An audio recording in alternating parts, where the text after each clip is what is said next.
اللهم صل على سيدنا ومولانا محمد وعلى سيدنا علي وسيدتنا فاطمة وسيدتنا زينب وسيدنا حسن وسيدنا حسين وعلى آله وصحبه وبارك وسلم وفانا محمد وعلى سيدنا علي وسيدتنا. الحمدللہ رب العالمین والصلاة والسلام علی سید الانبیاء والمرسلین. اللہم صلی علی سیدنا و مولانا محمد وعلی آلہ واصحابہ بارک وسلم صلی علیہ. دنیا کے تمام دیکھنے والوں، تمام چاہنے والوں، تمام پیار کرنے والوں کو، اور جہاں جہاں تک اس وقت میری آواز کو سنا اور مجھے دیکھا جا رہا ہے، جنید اقبال کی جانب سے انتہائی محبت کے ساتھ السلام علیکم. ایک بار پھر ناظرین، پر نور صبح میں صبح نور کے ساتھ میں آپ کو خوش آمدید کہتا ہوں. اور آئیے ہم سب بلا توقف چلتے ہیں حضرت ابو انیس محمد برکت علی علیہ رحمہ کی تعلیف اسماء النبی کریم صلی اللہ علیہ وآلہ وسلم سے رسول اللہ صلی اللہ علیہ وآلہ وسلم کا ایک اسم مبارک پڑھنے اور سننے کی سعادت حاصل کرتے ہیں. سیدنا الشافی صلی اللہ علیہ وآلہ وسلم، ہمارے سردار، شفا عطا فرمانے والے. درود و سلام بھیجے اللہ آپ صلی اللہ علیہ وآلہ وسلم، آپ صلی اللہ علیہ وآلہ وسلم کی آل پاک اور صحابہ کرام رضوان اللہ تعالیٰ علیہم اجمعین پر. حضرت سہل بن سعد رضی اللہ تعالیٰ عنہ بیان کرتے ہیں کہ حضور نبی کریم صلی اللہ علیہ وآلہ وسلم نے کیا کمال حدیث مبارکہ. ناظرین دل سے سماعت کیجئے گا اس حدیث مبارکہ کو کہ غزوہ خیبر کے موقع پر آپ نے فرمایا کہ کل میں جھنڈا اس شخص کو دوں گا جس کے ہاتھوں پر اللہ تبارک و تعالیٰ فتح عطا فرمائے گا. وہ اللہ اور اس کے رسول صلی اللہ علیہ وآلہ وسلم سے محبت کرتا ہے اور اللہ اور اس کے رسول صلی اللہ علیہ وآلہ وسلم بھی اس سے محبت کرتے ہیں. پھر صحابہ کرام رضوان اللہ تعالیٰ علیہم اجمعین نے اس اضطراب کی کیفیت میں رات گزاری کہ دیکھیے حضور نبی کریم صلی اللہ علیہ وآلہ وسلم کس کو جھنڈا عطا فرماتے ہیں. جب صبح ہوئی ناظرین تو صحابہ کرام حضور نبی کریم صلی اللہ علیہ وآلہ وسلم کی خدمت اقدس میں حاضر ہوئے. آپ صلی اللہ علیہ وآلہ وسلم نے فرمایا کہ این علی ابن ابی طالب، علی ابن ابی طالب کہاں ہیں؟ صحابہ کرام رضوان اللہ تعالیٰ علیہم اجمعین نے عرض کیا کہ یا رسول اللہ صلی اللہ علیہ وآلہ وسلم ان کی آنکھوں میں تکلیف ہے. تو آپ صلی اللہ علیہ وآلہ وسلم نے فرمایا کہ ان کو بلاؤ. سیدنا علی کرم اللہ وجہ الکریم کو بلایا گیا. حضور نبی کریم صلی اللہ علیہ وآلہ وسلم نے ان کی آنکھوں میں لعاب دہان مبارک ڈالا اور ان کے حق میں دعا فرمائی تو ان کی آنکھیں ٹھیک ہو گئیں. پس حضور نبی کریم صلی اللہ علیہ وآلہ وسلم نے ان کو جھنڈا عطا فرمایا اور خیبر فتح ہو گیا. ناظرین بس آپ سمجھ گئے صاحب کہ آج بنیادی طور پر کس ہستی کی بارگاہ میں ہم ہدایے پیش کرنے جا رہے ہیں، ان کے غلاموں کے رجسٹر میں اپنے نام لکھوانے جا رہے ہیں. وہ ہیں مولا کائنات مولا علی کرم اللہ وجہ الکریم. ناظرین لیکن آج ان کی ظاہر اتنی عظیم شخصیت ہے ناظرین کہ آج ان کی شخصیت کا ایک پہلو ہم جو ہے اس پر بات کریں گے اور یقیناً اس پہ بھی مکمل بات ہو ہی نہیں سکتی، پوری زندگیاں گزر جائیں کہ غزوات میں مولا کائنات مولا علی کرم اللہ وجہ الکریم کا کردار کیا ہے. ناظرین کرام، مولود کعبہ، داماد پیمبر، فاتح خیبر، حیدر کرار، جوانان جنت کے سردار سیدنا حسن حسین رضی اللہ تعالی عنہما کی والد گرامی، ہاشمی و مطلبی، خاتون جنت سیدہ فاطمہ الزہرا سلام اللہ علیہا کے شوہر نامدار، علوم نبوی کے امین، عشرہ مبشرہ کے بزم نشین، شیر خدا ابو تراب سیدنا علی کرم اللہ وجہ الکریم کی ذات گرامی، جرت و شجاعت، ہمت و بہادری، سیرت و کردار، علم، حکمت، فساد، بلاغت کا ناظرین قابل فخر اور روشن باب ہیں.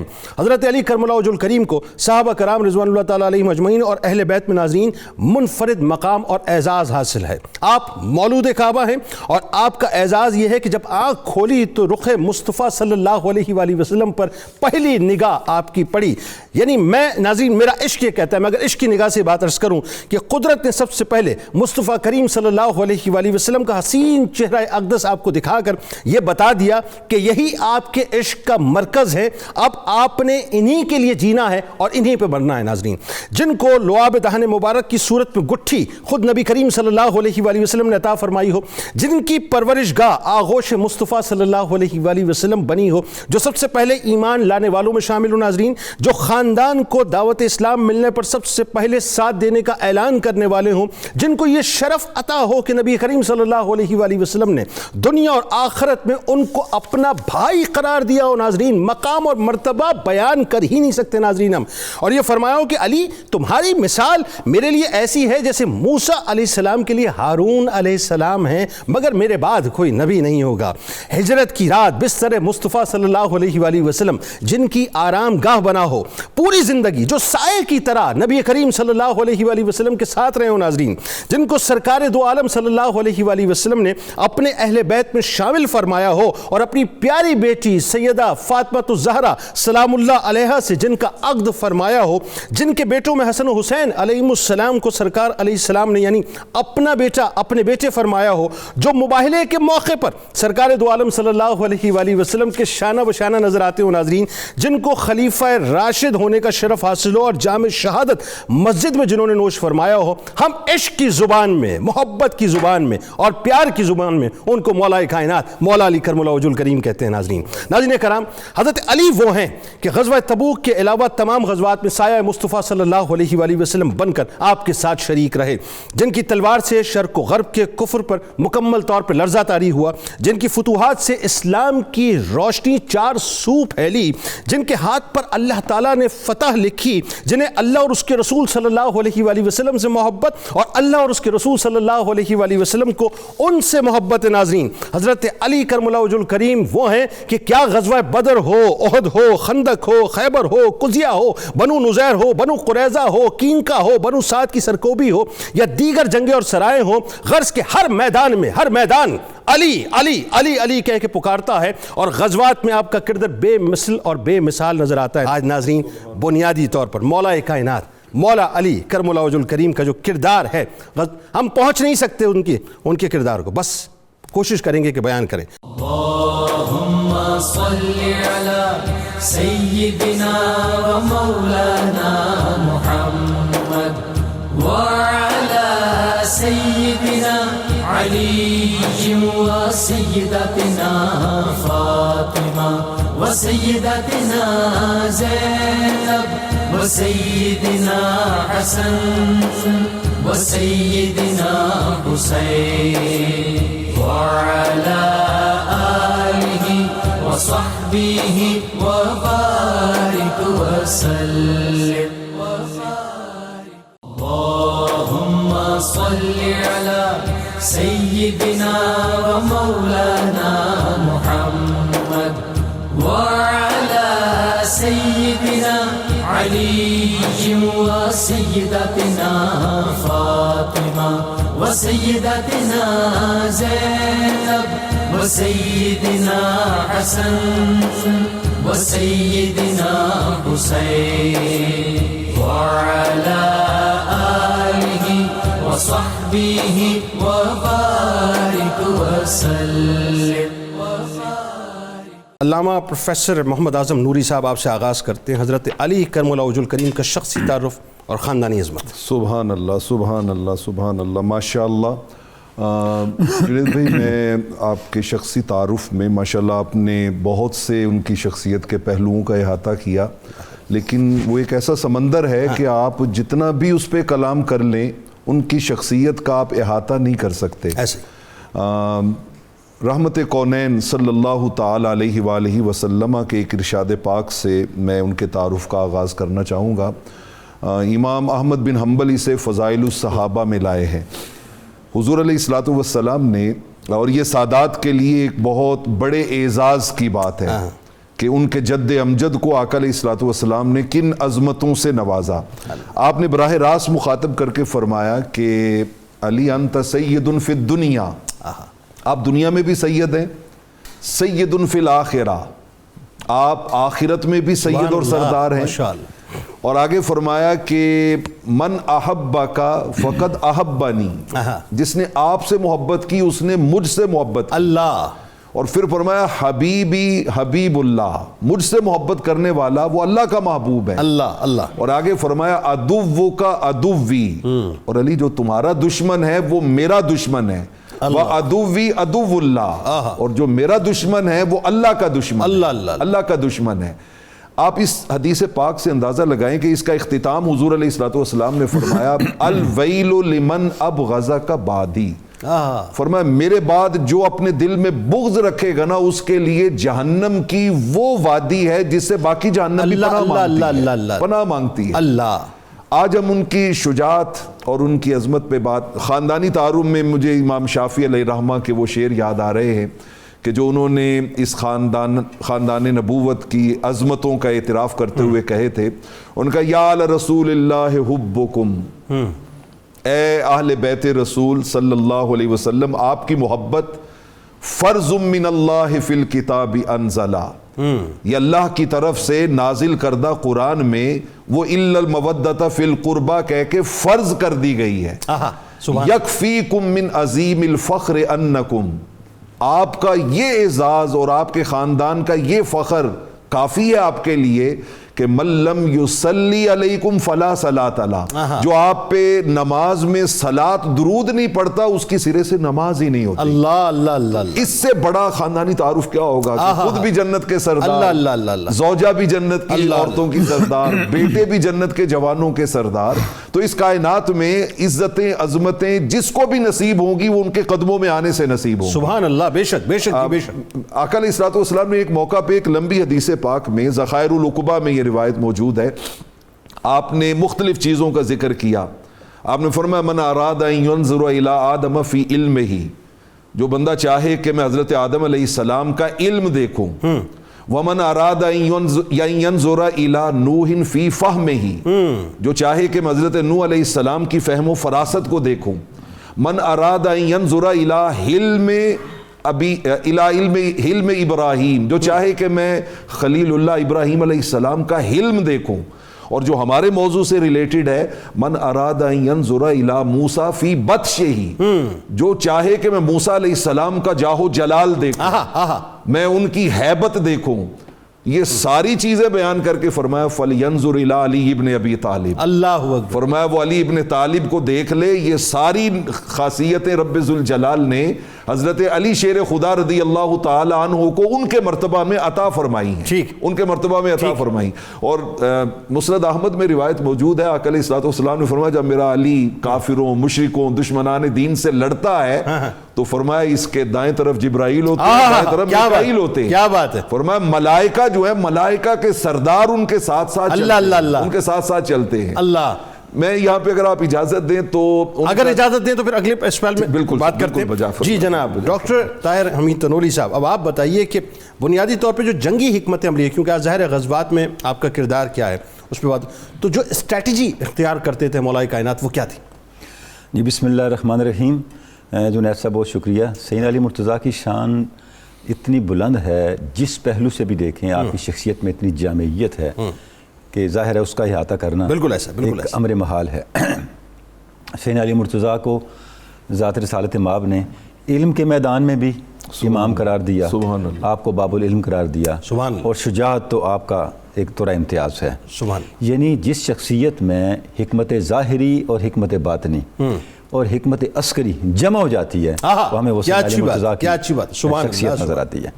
یعنی آپ دیکھیں کہ جہاں حکمت اپنے درجہ کمال کو پہنچتی ہے تو اگر اس کو مجسم صورت میں دیکھنا چاہیں تو وہ سیدنا علی مرتضیٰ. سبحان اللہ. اس لیے علامہ نے کہا نا کہ از رخ او فال پیغمبر گرفت، از شکوہش ملت حق فر گرفت. یعنی آپ کی حکمت عملی کیا تھی؟ آپ کے چہرے کو دیکھ کے حضور اندازہ لگاتے تھے آپ فتح کدھر سے ہونی ہے. اللہ اللہ اللہ. کیا بات ہے، کیا بات ہے. واہ واہ واہ. تو سیدنا علی مرتضیٰ کے ذریعے سے اللہ رب العزت نے اسلام کو تقویت دی، اسلام کو طاقت دی. اور جو ایک بڑا بنیادی وصف ہے آپ کی عسکری شخصیت کا، عسکری پہلو کا، وہ ہم دیکھتے ہیں کہ وہ ہے بہادری، وہ ہے مبارزت.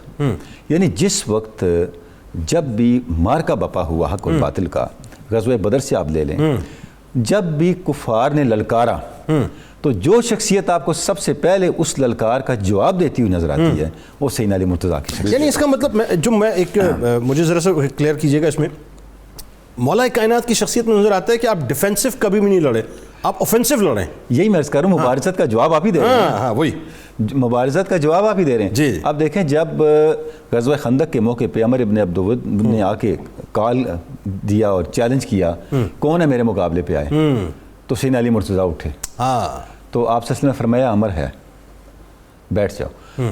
حتیٰ کہ 3 مرتبہ اس نے دعوت مقابلہ دی تو سیدنا علی مرتضیٰ اس کے مقابلے میں آئے. پھر آپ صلی اللہ علیہ وسلم نے آپ کو اجازت دی اور آگے جا کے آپ نے اس کو تہہ کر دیا.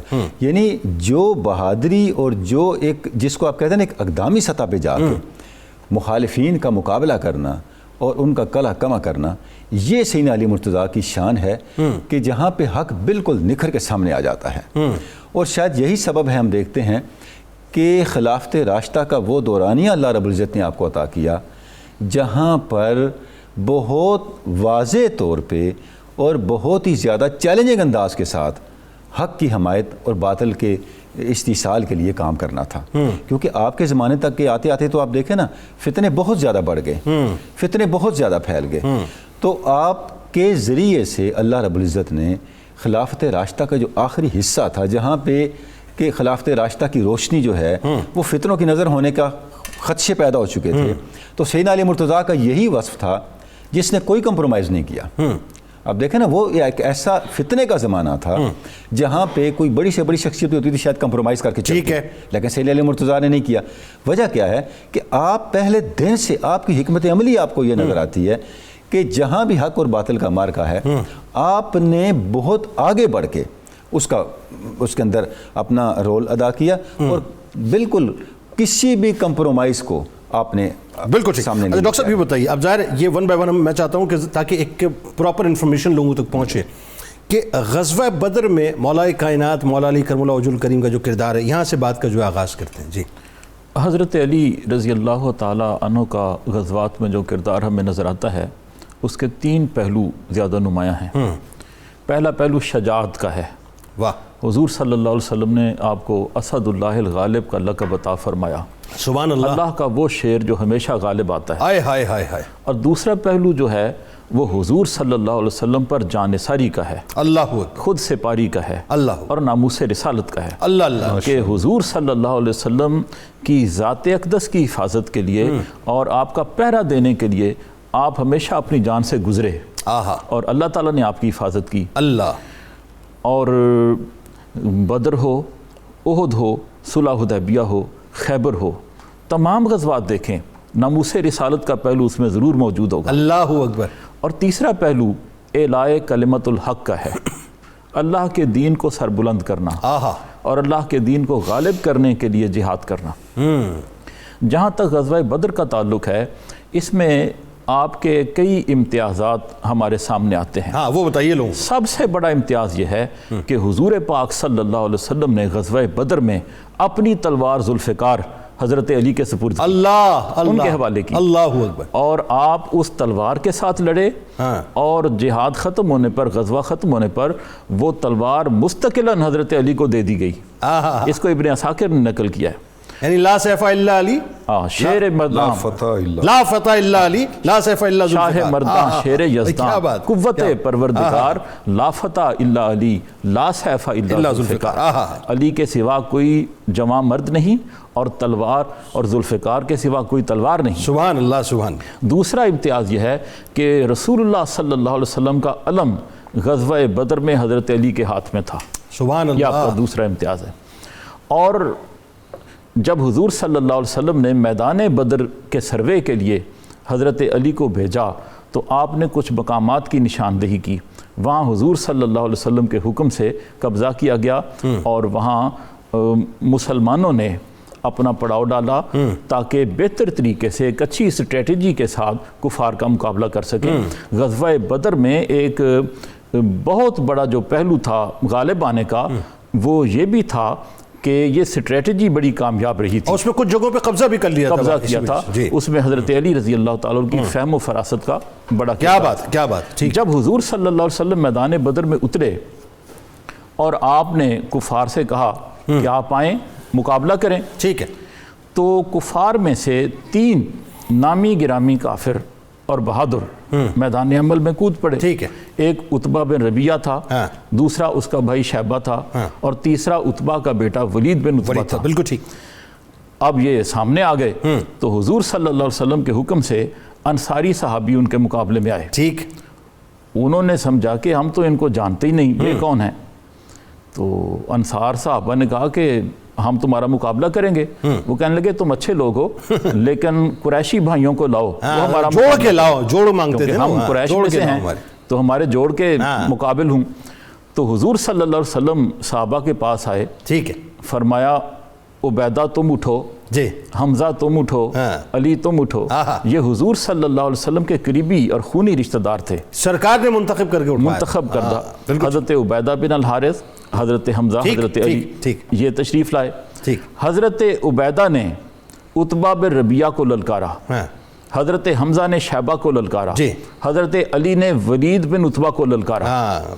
یہ دونوں ہستیاں جو حضرت حمزہ اور حضرت علی, انہوں نے تو پہلے وار میں ہی دشمن کا کام تمام جہنم کر دیا تھا ولید کو, لیکن اس کو شیبہ کو. حضرت عبیدہ بن الحارث جو تھے ان کا مقابلہ سخت ہوا عتبہ سے, اور حضرت عبیدہ زخمی ہو گئے. یہ دونوں ہستیاں اپنے دشمن پر غالب آنے کے بعد واپس آئیں اور حضرت عبیدہ کی مدد کی, اور دیکھا کہ وہ زخموں سے چور ہیں. آپ نے عتبہ بن ربیعہ کو قتل کیا, اور حضرت عبیدہ جو تھے وہ جان بر نہ ہو سکے, انہوں نے جام شہادت نوش کر. ٹھیک ہو گیا. اللہم صلی علی سیدنا و مولانا محمد وعلى سيدنا علي وسيدتنا فاطمة وسيدتنا زينب وسيدنا حسن وسيدنا حسين وعلى آله وصحبه وبارك وسلم. اللهم صل على سيدنا ومولانا محمد وعلى سيدنا علي وسيدتنا فاطمة وسيدتنا زينب وسيدنا حسن وسيدنا حسين وعلى آله وصحبه وبارك وسلم. بات ہو رہی ہے مولا کائنات مولا علی کرم اللہ وجہ الکریم کے حوالے سے کہ غزوات میں آپ کا کردار کیا ہے, اور اب بات پہنچی جناب اس میدان کی جانب کہ جہاں احد بپا ہوئی, اور یہ بڑا ایک کمال مارکا ہے. میں چاہتا ہوں تنولی صاحب ذرا تھوڑا ہمیں میدان احد کی طرف لے کے چلیں. جی بالکل. جی غزوہ احد جو ہے وہ اسلام کی تاریخ کا ایک بالکل منفرد قسم کا ایک مارکا ہے, جس میں مسلمان ایک آزمائش سے بھی گزرے. اسلام کا جو لشکر تھا ایک آزمائش سے بھی گزرا.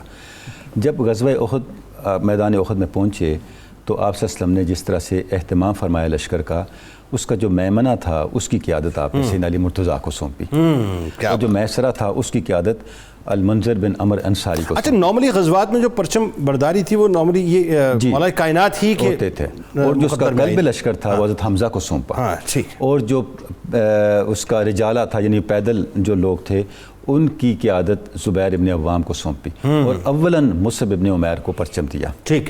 چونکہ لشکر کا ایک اہم حصہ اس کی قیادت سیدنا علی مرتضیٰ فرما رہے تھے, اور جس وقت حضرت مصعب ابن عمیر شہید ہو گئے تو اب پرچم بھی سیدنا علی مرتضیٰ کے پاس آ گیا. اللہ اللہ. اور سیدنا علی مرتضیٰ نے پرچم کو بھی لے کر سنبھالا اور لشکر کی قیادت بھی کی. اب اس میں بھی جیسے ابھی ہم شروع میں بات کر رہے ہیں کہ جہاں بھی للکار ہوتی تھی تو اس کا طور سیدنا علی مرتضیٰ ہی فرماتے تھے. جب وہاں پہ ابو سعد بن ابی طلحہ نے للکارا مبارزت کی دعوت دی تو سیدنا علی مرتضیٰ نے جا کے اس کا مقابلہ کیا اور اس کو واصل جہنم کیا. اچھا, اب جنید صاحب یہ جو غزوہ احد ہے اس میں جو مسلمان آزمائش سے گزرے اس کے کئی اسباب تھے. اچھا, اب ہم دیکھتے ہیں کہ اس میں جو سراپا استقامت شخصیت نظر آتی ہے, اور آپ صلی اللہ علیہ وسلم کی اطاعت میں ڈوبی ہوئی شخصیت نظر آتی ہے وہ سیدنا علی مرتضیٰ کی شخصیت ہے. اور سیدنا علی مرتضیٰ نے اس موقع پر جتنی استقامت کے ساتھ کفار کا مقابلہ کیا اور لشکر کفار کو جس طرح اس آزمائش کے موقع پہ تحقیق کیا اس کی ہمیں کوئی دوسری نظیر نہیں ملتی. کیونکہ جس وقت آپ احد میں تشریف لے گئے تو آپ جانتے ہیں کہ یہ جو حکمت عملی ہے، ایک جنگی حکمت عملی ہے جو اسٹریٹجی طے پا رہی تھی، اولاً تو یہ تھا کہ یہ جنگ مدینہ طیبہ کے اندر ہی رہ کے لڑی جائے، اور جو نوجوان صحابہ تھے ان کے جوش جذبے اور اس کے تحت پھر یہ فیصلہ باہر جانے کا ہو گیا. تو اب جب باہر چلے گئے تو آٹومیٹیکلی بہت سے چیلنجز جو تھے لشکر اسلام کے لیے وہ بڑھ گئے، اور بہت سی ایسی اضافی ذمہ داریاں بڑھ گئیں جو شاید مدینہ طیبہ کے اندر رہ کے نہ ہوتیں. جب لشکر اسلام ان ذمہ داریوں کو ادا کما حق نہ کر پایا تو نتیجہ کیا نکلا؟ ایک بگدڑ مچ گئی، ایک افراتفری کی کیفیت ایسا ہوا. اچھا، اس افراتفری کی کیفیت میں کچھ صحابہ کہیں بیٹھے، کچھ کہیں بیٹھے، کچھ کس طرح سے، اور قرآن مجید نے اس کو بیان کیا. بالکل ایسا یہ ڈسکس کر رہے تھے کہ اب کیا بنے گا.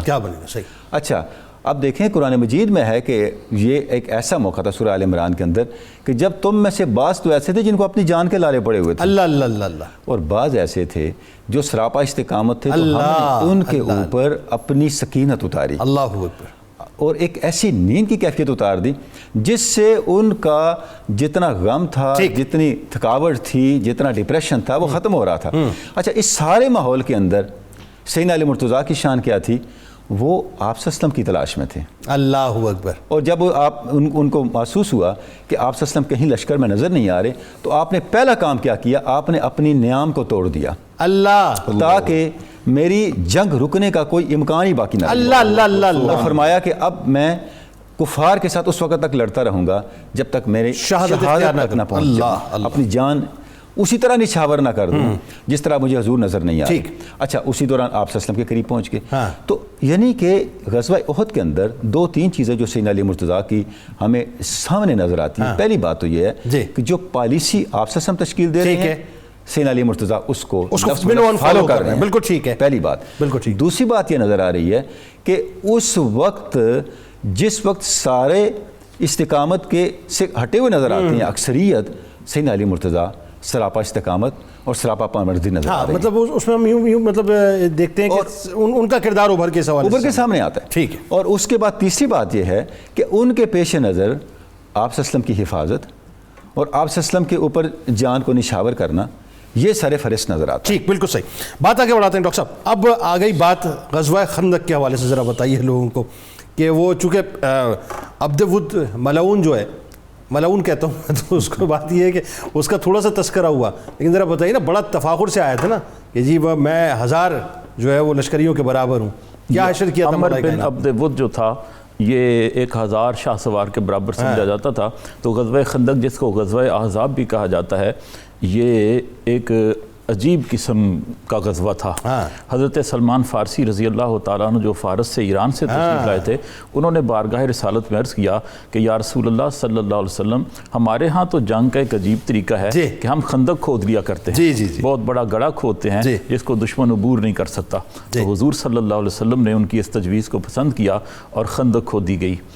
یہ خندق اتنی بڑی تھی کہ آج کل وہاں ڈبل جی ٹی روڈ گزری ہوئی ہے. 5 کلومیٹرز میرا خیال ہے بتایا جاتا ہے تقریباً اس پتھریلے علاقے میں خندق کھودی. 5 کلومیٹرز آپ سوچیں کیا بنے گا اس زمانے میں. تو وہ جب خندق کھودی گئی تو دشمن جو تھے انہوں نے حملہ کیا، خندق کے پاس پہنچے تو حیران رہ گئے کہ اس کو کیسے عبور کریں. بہرحال جو ایک تنگ سا کنارہ تھا، اندر گھوڑے اتارے، خود اترے، پھر چھلانگ لگا کے کود کے اوپر چڑھے. کیا بات ہے، کیا شان ہے محبتوں کی. حضرت علی رضی اللہ تعالیٰ عنہ سامنے کھڑے تھے عمر بن عبد ود کے. تو آپ نے اس کو مخاطب کیا اور فرمایا کہ تم نے ایک دفعہ وعدہ کیا تھا کہ کوئی قریشی اگر مجھ سے کوئی 2 باتیں منوانا چاہے گا تو میں مانوں گا. تو میری 2 باتیں ہیں، ایک یہ کہ حضور صلی اللہ علیہ وسلم کو اور ان کے خدا کو مانو، اور دوسرا یہ ہے کہ اسلام کی دعوت کو قبول کرو. تو کہنے لگا کہ نہیں، یہ باتیں تو ماننے والی نہیں ہیں. تو حضرت علی رضی اللہ تعالیٰ عنہ نے فرمایا پھر مقابلے کے لیے تیار ہو جاؤ۔ اللہ مقابلہ ہوا تو آپ نے اس پر فتح پائی۔ اللہ اللہ تو ایک چیز جو حضرت علی رضی اللہ تعالیٰ عنہ کے کردار میں ہمیں نمایاں نظر آتی ہے، جس کو مولانا روم نے بھی بڑے مزے لے کر مثنوی میں بیان کیا، وہ ان کا اخلاص فی العمل ہے۔ ہاں جب مسلمان اخلاص کے ساتھ کوئی کام کرتا ہے اللہ تو اس کے پاس ایک غیبی طاقت آ جاتی ہے جو اس کو کبھی بھی سرنگوں نہیں ہونے دیتی۔ مولانا روم رحمۃ اللہ علیہ ذکر کرتے ہیں کہ دیکھو ایک غزوے میں حضرت علی رضی اللہ تعالیٰ نے دشمن کو پچھاڑا، لیکن جب اس نے آپ کے چہرہ انور پر تھوکا تو آپ کیا اچھی مثال ہے، کیا اچھی مثال۔ اس کی وجہ کیا تھی؟ وجہ یہ تھی کہ آپ نے اس سے فرمایا، اس کافر سے، کہ میں نفس کا غلام نہیں ہوں، شیر حکم نیستم شیر ہوا، میں حق کا شیر ہوں، میں ہوائے نفس کا شیر نہیں ہوں، نفس کا شیر نہیں ہوں۔ فعل من بر دین من باشد گواہ، میرا جو عمل ہے اس سے میرا دین اور میرا مسلمان ہونا ثابت ہوتا ہے۔ ان کا جو غزوہ تھا، ان کی جو نفرت تھی، ان کی جو محبت تھی، وہ صرف اللہ اور اس کے رسول کے لیے تھی۔ اللہ اللہ اور اللہ اور اس کا رسول جب فرماتا تھا کہ کفار کے لیے نکلو تو پھر وہ اپنی جان بھی قربان کرتے تھے، اپنا مال بھی قربان۔ اللہ اکبر۔ اللهم صل على سيدنا ومولانا محمد وعلى سيدنا علي وسيدتنا فاطمة وسيدتنا زينب وسيدنا حسن وسيدنا حسين وعلى آله وصحبه وبارك وسلم اللهم صل على سيدنا ومولانا محمد وعلى سيدنا علي وسيدتنا فاطمة وسيدتنا زينب وسيدنا حسن وسيدنا حسين وعلى آله وصحبه وبارك وسلم۔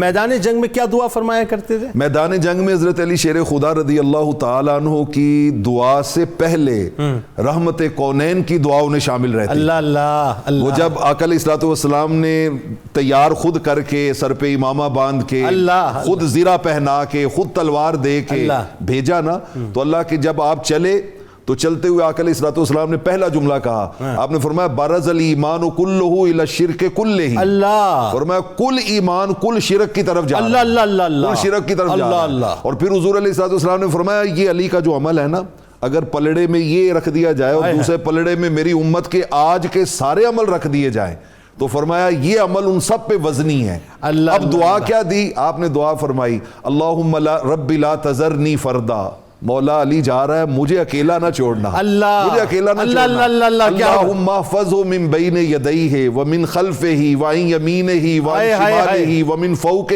ومن تحتہ، مولا اس کی آگے سے، پیچھے سے، دائیں سے، بائیں سے، اوپر سے، نیچے سے حفاظت فرما، جس کو یہ حفاظت نصیب ہو۔ اور دعا یعنی سے سرکار علیہ السلام یہ دعا فرماتے مجھے اس وقت تک موت نہ دینا جب تک کہ پلٹ کے واپس نہ آ جائے۔ بے شک ایسے ہی ہے۔ تو جب اتنی بڑی دعائیں ان کے ساتھ شامل ہوں گی تو پھر انہیں، وہ کسی نے پوچھا کہ علی آپ کہتے ہیں کہ میں سب سے زیادہ پرسکون نیند شب ہجرت سویا، تو وجہ کیا تھی؟ باہر تو دشمن ننگی تلواریں لیے کھڑے تھے، ان کا آقا نے فرمایا تھا کہ علی امانتیں دے کے مدینے آ جانا، بس جو فرما دیا جب کہہ دیا آ جانا تو مجھے یقین تھا اب یہ میرا بال بھی بھیگا نہیں کرتا۔ وہی بات ہے نا، نہ جانے کون دعاؤں میں یاد رکھتا ہے، میں ڈوبتا ہوں سمندر اچھال دیتا ہے۔ سبحان اللہ۔ اچھا مجھے علامہ صاحب ایک بات اور بتائیے، یہاں ایک پہلو آ گیا کہ مولا کائنات کا جو غزوہ خیبر میں کردار ہے، کیا کمال ہے، اور ذرا یہ عشق کی باتیں تو عشق کے انداز سے بیان ہو جائیں کہ جب مطلب دیکھیں نا آپ کھڑے ہو کے جب یہ فرماتے ہیں کہ میں وہ ہوں جس کا نام میری ماں نے حیدر رکھا ہے نا، جنگل کے شیر کی طرح مہیب اور ڈراؤنا، اور میں دشمنوں کو نہایت سرعت کے ساتھ قتل کرتا ہوں۔ سبحان اللہ۔ بتائیے غزوہ خیبر میں کیا آپ کا کردار تھا؟ مرحب کو اپنی شجاعت اور دلیری پہ بڑا ناز تھا، اور یہ وہ قلعہ تھا جو بار بار کی مہمات کے باوجود فتح نہیں ہو رہا تھا۔ تو آپ نے انٹرو میں وہ حدیث پاک صحیح بخاری اور صحیح مسلم کی متفق علیہ سنائی کہ آقا علیہ الصلوۃ والسلام نے جو اعزاز بخشا، سیدنا فاروق اعظم رضی اللہ تعالیٰ عنہ کہتے ہیں اس وجہ سے نہیں کہ میں قلعہ فتح کروں گا، بلکہ اس وجہ سے کہ آقا نے فرمایا وہ شخص ہوگا کہ جو اللہ اور اس کے رسول سے محبت کرتا ہے اور اللہ اور اس کے رسول اس سے محبت کرتے ہیں۔ سبحان اللہ۔ میں ساری رات آرزو کرتا رہا کہ کاش یہ منصب مجھے مل جائے۔ اور آقا علیہ الصلوۃ والسلام نے جب حضرت علی شیر خدا رضی اللہ تعالیٰ عنہ کو بھیجا ہے اور آپ نے وہاں پہ جا کے جب اس نے کہا نا قد علمت خیبر انی مرحبو، اللہ خیبر جانتا ہے کہ میں مرحب ہوں، شاک الصلاح بطل مجرب، میں اسلحے کا بڑا چلانے کا مشاق ہوں اور میں بہت دلیر اور بہت ہی تجربہ میرے پاس موجود ہے لڑائی کا۔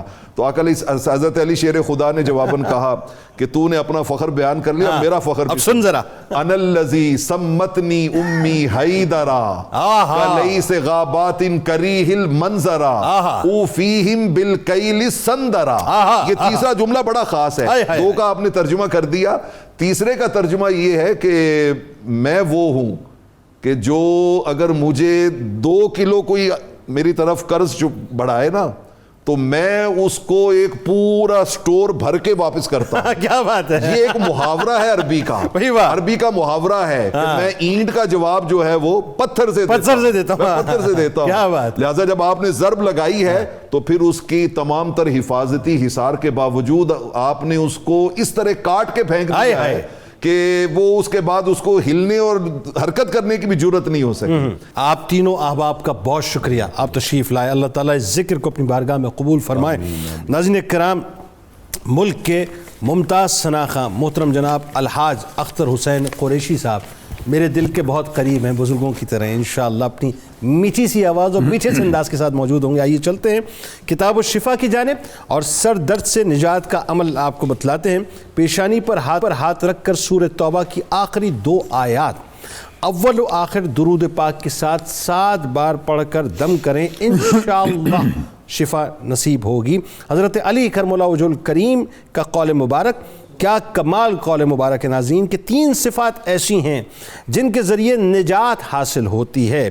ایک یہ کہ حق اور سچ کو تھامے رکھنا، دوسرا یہ کہ باطل سے پرہیز کرنا، اور تیسرا یہ کہ نیک کاموں کی ترویج کی کوشش کرنا۔ جناب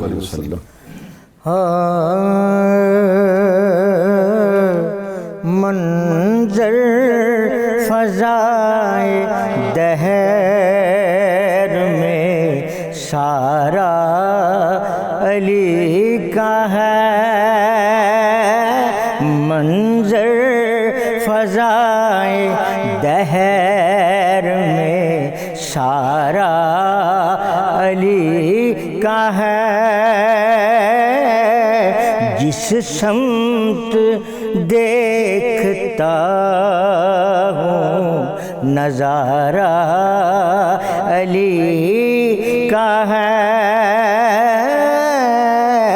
جس سمت دیکھتا ہوں نظارہ علی کا ہے، مرحب 2 نیم ہے سر مقتل پڑا ہوا، مرحب 2 نیم ہے سر مقتل پڑا ہوا، اٹھنے کا اب نہیں کہ یہ مارا علی کا ہے،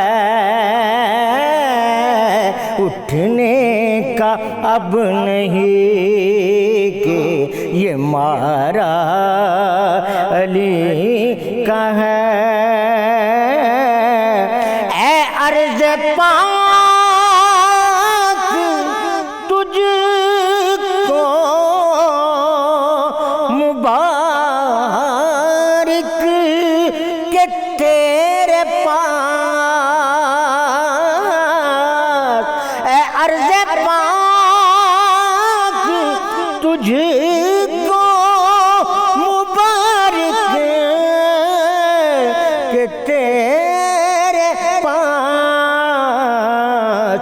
پرچم نبی کا چاند ستارہ علی کا ہے،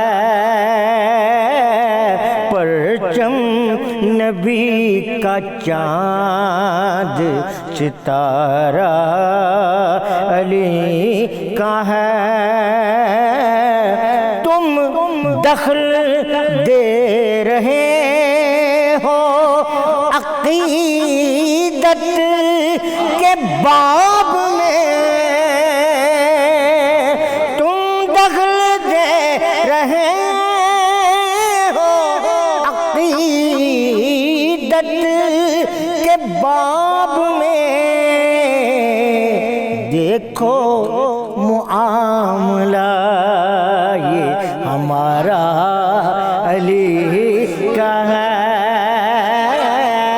اللهم صل على سيدنا ومولانا محمد وعلى سيدنا علي وسيدتنا فاطمة وسيدتنا زينب وسيدنا حسن وسيدنا حسين وعلى آله وصحبه وبارك وسلم